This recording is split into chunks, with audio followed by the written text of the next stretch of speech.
اللهم صل على محمد وعلى آل محمد كما صليت على إبراهيم وعلى آل إبراهيم إنك حميد مجيد. اللهم بارك على محمد وعلى آل محمد كما باركت على إبراهيم وعلى آل إبراهيم إنك حميد مجيد. گزشتہ درس میں انفاق فی سبیل اللہ تعالیٰ کے راستے میں مال خرچ کرنے کے بارے میں ایک حدیث بیان کی گئی تھی. مضمون وہی ہے، لیکن آج کے درس میں جس حدیث کا انتخاب کیا گیا ہے یہ ذرا لمبی ہے، لیکن ایسی ہے جس میں اس مضمون کے پہلوؤں پر بہت عمدگی سے روشنی پڑتی ہے. یہ حدیث کا ترجمہ یہ ہے کہ حضرت انس رضی اللہ تعالیٰ عنہ بیان کرتے ہیں کہ حضرت ابو طلحہ انصاری مدینہ کے انصار میں سب سے زیادہ مالدار تھے. صحابہ کی عام حالت تو کمزور تھی، لیکن اللہ تعالیٰ کے فضل سے اللہ تعالیٰ نے رسول پاک صلی اللہ علیہ وسلم کے بعد صحابہ کو مالی فراخی بھی خوب عطا کی تھی. تو حضرت ابو طلحہ انصاری ان میں سے شامل تھے. حدیث میں بیان کیا گیا ہے کہ ان کے کھجوروں کے باغات تھے، جن میں سے سب سے زیادہ عمدہ باغ بیرہا نامی تھا. اس نام رکھا گیا تھا اس باغ، کھجوروں کے باغ کا، جو حضرت طلحہ رضی اللہ تعالیٰ عنہ کو بہت پسند تھا. یہ باغ بھی بہت عمدہ تھا، پھل بھی خوب دیتا تھا، اور پھر یہ کہ حضرت طلحہ رضی اللہ تعالیٰ عنہ کو بہت پسند تھا. اور اس سے پھر بڑھ کر خوبی کی بات اس میں یہ تھی کہ وہ مسجد نبوی کے سامنے بالکل قریب تھا، اور اس کا فائدہ یہ ہوتا تھا کہ رسول مقبول صلی اللہ علیہ وسلم بالعموم اس باغ میں تشریف لے جاتے اور وہاں پر تشریف فرما ہوتے، باغ کا میٹھا اور عمدہ پانی پیتے. تو اس حوالے سے آگے ذکر ہے کہ جب قرآن مجید میں یہ آیت کریمہ نازل ہوئی کہ لن تنالوا البر حتی تنفقوا مما تحبون، کہ تم اپنے پسندیدہ مال میں سے خرچ جب تک نہیں کرتے تم حقیقی نیکی کو نہیں پا سکتے. جب یہ آیت کریمہ نازل ہوئی تو صحابہ کرام کا ریئیکشن کیا تھا یہ دیکھیں کہ حضرت ابو طلحہ رضی اللہ تعالیٰ عنہ فوراً حضور کی رسول پاک صلی اللہ علیہ وسلم کی خدمت میں حاضر ہوئے، اور انہوں نے عرض کیا کہ یا رسول اللہ، آپ پر اس مضمون کی آیت نازل ہوئی ہے، اور میں آپ سے عرض کرتا ہوں کہ میری سب سے پیاری جائیداد بیرہا کا باغ ہے، جس کا بھی ذکر ہوا. اور وہ کہنے لگے کہ میں اسے اللہ تعالیٰ کی راہ میں قربان کرتا ہوں. دیکھیے اور ذرا اندازہ کیجئے کہ رسول پاک صلی اللہ علیہ وسلم کے صحابی کتنے فدائی اور جانثار تھے. ایک بات اللہ تعالیٰ نے بیان فرمائی کہ تم نیکی کو حاصل نہیں کر سکتے جب تک اپنی پسندیدہ چیزوں کو قربان نہ کرو. حضرت ابو طلحہ فوری طور پر رسول خدا صلی اللہ علیہ وسلم کی خدمت میں حاضر ہوئے اور عرض کیا کہ یہ جائیداد مجھے بڑی پسند ہے، بڑی پیاری اور بڑی مرغوب ہے، اور میں اس فرمان الہی کے بعد اسے اللہ تعالیٰ کی راہ میں صدقہ کرتا ہوں. اور انہوں نے یہ بھی عرض کیا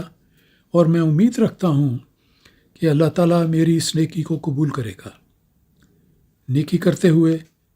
صرف اللہ تعالیٰ کی رضا منظور تھی، اور فرمایا کہ میں تمنا کرتا ہوں اور خواہش کرتا ہوں اور امید رکھتا ہوں کہ اللہ تعالیٰ میری اس نیکی کو قبول کرے گا اور میرے آخرت کے ذخیرے میں اس کو شامل کر لے گا. اس پر رسول اکرم صلی اللہ علیہ وسلم آپ کی اپنی مرضی کے مطابق اس کو رسول پاک صلی اللہ علیہ وسلم انہوں نے کہا کہ میں وقف کرتا ہوں، آپ اپنی مرضی کے مطابق اسے اپنے مصرف میں لائیں. رسول پاک صلی اللہ علیہ وسلم نے فرمایا، بے اختیار فرمایا کہ واہ واہ، بہت ہی اعلیٰ اور عمدہ مال ہے، بڑا نفع مند ہے، اور جو تم نے کہا ہے وہ بھی میں نے سن لیا ہے. اور آپ نے فرمایا کہ میری رائے یہ ہے کہ تم یہ باغ اپنے رشتہ داروں کو دے دو. چنانچہ حضرت ابو طلحہ رضی اللہ تعالیٰ عنہ نے وہ باغ اپنے قریبی رشتہ داروں اور چچیرے بھائیوں کو میں تقسیم کر دیا۔ یہ دیکھیں کہ انہوں نے اپنی طرف سے قربان کر دیا، لیکن رسول پاک صلی اللہ علیہ وسلم نے اسے قبول فرماتے ہوئے انہیں فرمایا کہ اب تمہارے رشتہ دار ہیں کچھ جو تم سے زیادہ اس بات کے اس میں حقدار بنتے ہیں، اس لیے کہ ان کو مالی فراخی حاصل نہیں، تو یہ باغ میں تمہیں کہتا ہوں کہ ان کو دے دو۔ اس موقع پر حضرت ابو طلحہ نے کوئی تعامل نہیں کیا، فوری طور پر جیسا رسول پاک صلی اللہ علیہ وسلم نے فرمایا وہ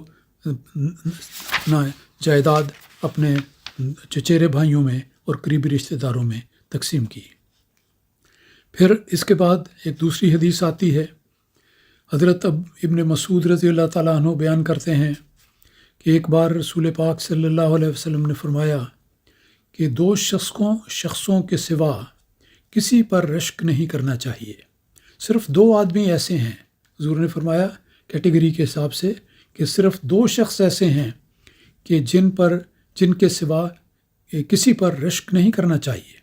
انسان یہ تمنا کرے کہ میں بھی ایسا بن جاؤں۔ 2 قسم کے لوگ ہیں۔ ایک وہ آدمی جس کو اللہ تعالیٰ نے مال دیا ہو اور پھر اس نے اسے راہ حق میں خرچ کر دیا ہو۔ اللہ تعالیٰ مال تو دیتا ہے، ہمارے ارد گرد دیکھیں کتنے لوگوں کو مال دیا جاتا ہے، لیکن کتنے ہیں جو راہ خدا میں خرچ کرتے ہیں؟ تو آپ نے فرمایا کہ 2 شخصوں کے سوا کسی پر رشک نہیں کرنا چاہیے۔ ایک وہ جس کو اللہ تعالیٰ نے مال دیا اور اس نے اسے راہ حق میں خرچ کر دیا، تو اس کی نیکی کو دیکھ کر اپنے دل میں بھی یہ تمنا پیدا کرنی چاہیے۔ اور دوسرے فرمایا کہ وہ آدمی جسے اللہ تعالیٰ نے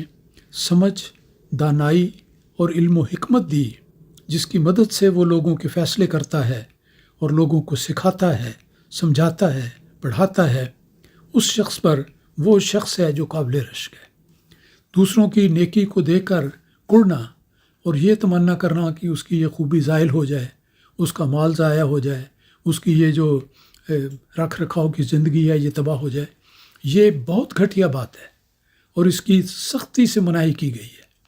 ان کے بارے میں بری تمنا کرنا بالکل غلط ہے، بہت بڑا گناہ ہے۔ اور اگر خواہش کرنی ہو تو کس کی جائے کہ میں بھی اس طرح بن جاؤں، مجھے بھی وہ چیز ہو جائے، تو اللہ تعالیٰ کے رسول صلی اللہ علیہ وسلم نے ہمیں بتایا کہ وہ شخص کہ جس کو اللہ تعالیٰ نے مال دیا ہو اور اس نے اسے راہ حق میں خرچ کر دیا، وہ سب سے زیادہ خوش نصیب ہے۔ وہ نہیں جس نے اپنی تجوریاں بھر لیں، وہ نہیں جس نے اپنے مال کو اپنی ذات تک محدود کر لیا، بلکہ ضرورت مندوں پر جہاں جہاں ممکن ہو، دائیں بائیں آگے پیچھے ہر طرف ہر موقع پہ نیکی کی ہر راہ پہ چلتے ہوئے مال کو قربان کرتا ہے۔ وہ قابل رشک ہے جس جیسا بننے کی تمنا باقی لوگوں کو کرنی چاہیے اور کوشش بھی کرنی چاہیے۔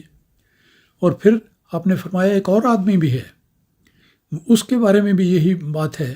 کہ اس کی خوبی اور نیکی کو دیکھ کر اس جیسا بننے، بلکہ دعا کریں کہ اللہ تعالیٰ اس سے بھی زیادہ اس کو بڑھا دے۔ وہ بھی ایک دوسرا شخص ہے اور اس کی تعریف اس طرح پر ہے کہ آپ نے ارشاد فرمایا کہ وہ آدمی جسے اللہ تعالیٰ نے سمجھ، دانائی اور علم و حکمت دی ہے، جس کی مدد سے وہ لوگوں کے فیصلے کرتا ہے اور لوگوں کو سکھاتا ہے۔ فیصلے کرنا قاضی کا کام ہوتا ہے، تو یہ بھی ایک نیکی ہے کہ لوگوں کے درمیان صلح کروائی جائے۔ تو جو لوگ اپنی اس صلاحیت کو بروئے کار لاتے ہوئے لوگوں کے درمیان صحیح اور انصاف کے فیصلے کرتے ہیں، وہ قابل رشک ہیں۔ اور پھر یہ جو اپنی دانائی کے نتیجے میں اور اپنے علم و حکمت کے نتیجے میں جو اللہ تعالیٰ نے اسے دیا ہے،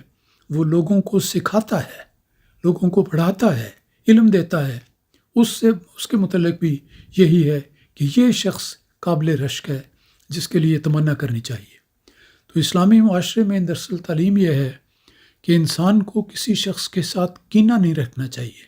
دشمنی نہیں رکھنی چاہیے، نہ بدظنی، نہ برائی، نہ یہ خیال آئے کہ اللہ تعالیٰ اس کی اس خوبی کو زائل کر دے، اس کا مال تباہ ہو جائے، اس کی جائیداد تباہ ہو جائے، صحت تباہ ہو جائے۔ ہرگز اس بات کے کرنے کی اجازت نہیں۔ یہ کینہ ہے جس کا رکھنا منع ہے اسلامی تعلیم میں۔ دوسری طرف یہ ہے کہ جب انسان معاشرے میں اپنے قرب و جوار میں دائیں بائیں یہ دیکھے کہ اس شخص کو اللہ تعالیٰ نے اچھی صحت دی ہے اور صحت کے نتیجے میں وہ نیکیاں کماتا ہے، اللہ تعالیٰ نے اس کو مال دیا ہے اور وہ مال کے ذریعے نیکیاں کماتا ہے، اللہ تعالیٰ نے اس کو علم و حکمت عطا کی ہے اور دانائی عطا کی ہے، اس کے ذریعے وہ اچھے فیصلے کرتا ہے، لوگوں کو پڑھاتا ہے، سکھاتا ہے، نیکی کی باتیں بتاتا ہے، تو یہ شخص ایسا ہے جو اپنی اس خدا داد نعمتوں سے صحیح فائدہ اٹھا کر اللہ تعالیٰ کے قرب پانے کی کوشش کرتا ہے۔ تو یہ قرب الہی کا ایک ذریعہ ہے کہ انسان دوسروں کی خوبیوں کو دیکھ کر ان پر خوش ہو اور رشک کرے کہ خدایا یہ خوبیاں اس کو بھی مبارک ہوں، اس کی خوبیوں میں بھی ترقی ہو، اور اس کے ساتھ میں بھی تمنا کرتا ہوں کہ مجھے بھی یہی خوبی عطا کرے، خواہ وہ علم ہو، خواہ وہ دولت ہو، خواہ وہ دانائی ہو، کسی قسم کی بھی نیکی ہو، جو انسان دیکھے تو اس موقع پر ایک رشک کے انداز میں اس کی دعا کرنی چاہیے، اور یہ ایک مومن کا صحیح طریق ہے۔ اللہ تعالی ہمیں یہ طریق یاد رکھنے اور اس کے مطابق ہمیشہ عمل کرتے رہنے کی توفیق عطا فرمائے۔ اللہم صلی علی محمد۔